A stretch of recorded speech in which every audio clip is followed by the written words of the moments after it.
নবম শ্রেণীর second unit test 2025 বাংলার কিছু 5 নম্বরের প্রশ্ন নিয়ে আজ আলোচনা করব। তো তোমরা তোমাদের এই সিলেবাসের মধ্যে দেখতে পাচ্ছ যে নব সৃষ্টি, আকাশে সাতটি তারা, চিঠি, আবহমান ও রাধারানী থেকে তোমাদের প্রশ্ন আসে।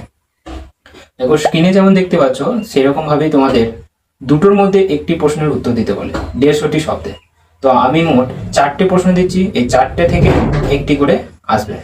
তো এটা প্রতিটা দাগ নম্বরে 4টি করে থাকবে, তোমাদের যে কোনো একটি প্রশ্ন করতে হবে।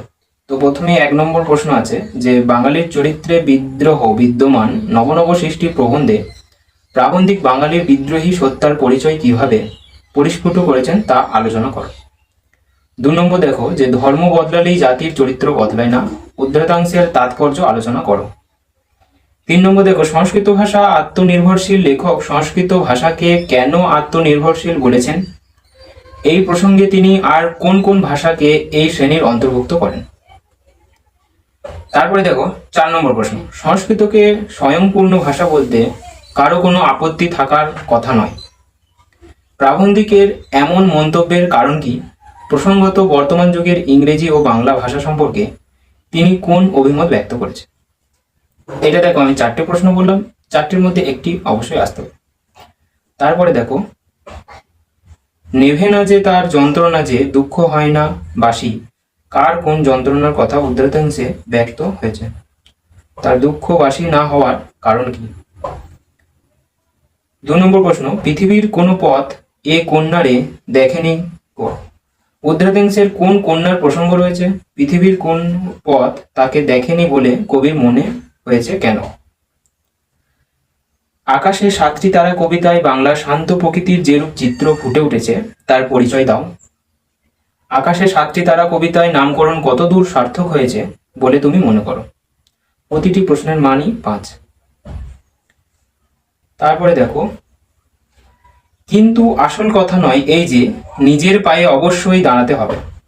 কোন প্রসঙ্গে প্রশ্নোদ্ধৃত উক্তিটির অবতারণা করেছেন? প্রসঙ্গত উদ্দিষ্ট ব্যক্তির প্রতি তার সহনশীলতার প্রকাশ পরে কিভাবে প্রকাশ পেয়েছে তা বুঝিয়ে দাও। পরের কোশ্চেন দেখো, কর্মে ঝাঁপ দেবার পূর্বে বিশেষভাবে চিন্তা করো। কার প্রতি স্বামী বিবেকানন্দের এই পরামর্শ? তিনি কোন কাজে ঝাঁপ দিতে চান? কাজে ঝাঁপ দেওয়ার আগে স্বামী বিবেকানন্দ কোন বিষয়গুলি সম্পর্কে বিশেষভাবে চিন্তা করা প্রয়োজন বলে তাকে জানিয়েছেন? তারপরের প্রশ্ন দেখো, এই মাটিকে এই হাওয়াকে আবার ভালোবাসে হাইফেন দিয়ে কোন রচনার অংশ? এই মাটি হাওয়াকে আবার ভালোবাসার কারণ কি? তারপরের কোশ্চেন দেখো যে আবহমান কবিতার মধ্যে গ্রামীণ প্রকৃতির যে প্রতিচ্ছবি প্রস্ফুটিত হয়েছে তার পরিচয় দাও। তাহলে এটাও 4টে হয়ে গেল, 4টের মধ্যে একটি অবশ্যই আসবে। তারপরে দেখো তারারা দরিদ্র লোভী নহে হাইফেন কাদের সম্পর্কে এই উক্তি পাঠ্যাংশে তাদের দরিদ্র এবং নির্লোভতার পরিচয় কিভাবে পরিস্ফুট হয়েছে?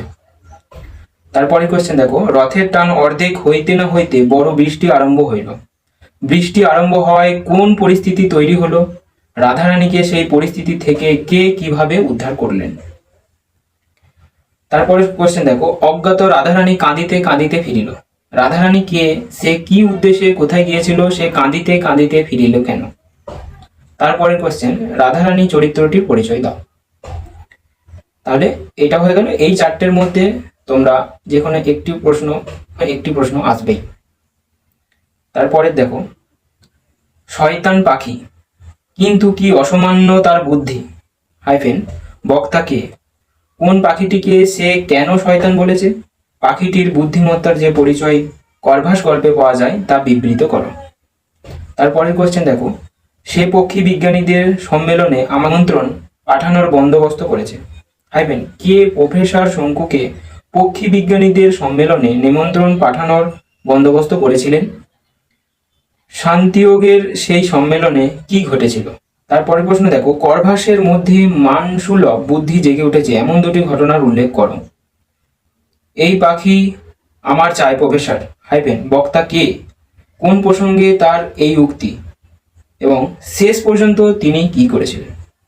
দেখো এই 4টির মধ্যেও তোমরা যে কোনো একটি অবশ্যই করে যেও, দেখবে তোমাদের অবশ্যই কমেন্ট করে আসবে। এই কোশ্চেনগুলো তোমরা সবাই খাতায় তুলে নাও এবং এই কোশ্চেনগুলো অবশ্যই তোমরা মুখস্থ করে নিয়ে যাও।